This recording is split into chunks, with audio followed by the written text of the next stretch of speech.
A former high school teacher at Bastrop ISD is facing charges of inappropriately touching two students. Roy Franks is also being investigated by the Texas Education Agency. KXAN's Tara Rahman reports from Bastrop County, where Franks says he is innocent. Bastrop ISD says Roy Franks taught law enforcement-related classes here at Cedar Creek High School. It's also where students allege misconduct happened.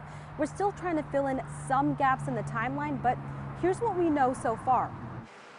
Court records describe Franks touching private areas of a high school girl back on December 1st last year. Investigators say on March 23rd, Franks touched the breast of another girl. Bastrop ISD says they found out about the allegation 2 days after that.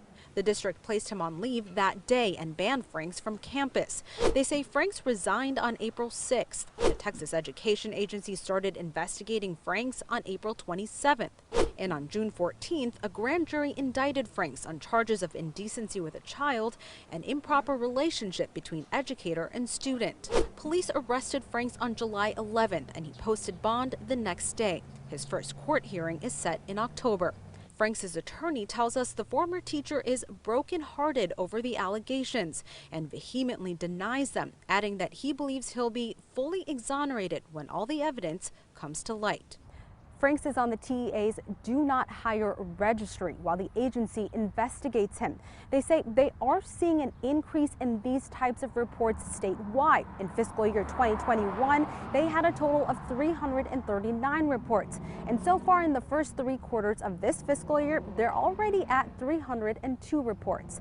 In Bastrop, Tara Rahman, KXAN News.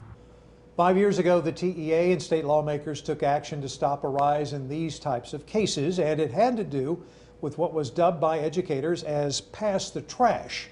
That's when teachers accused of assaulting students had been allowed to resign and then ended up getting jobs in other school districts. In 2017, Texas lawmakers passed SB 7. It requires principals to notify superintendents if a teacher is fired or resigns following allegations of serious misconduct.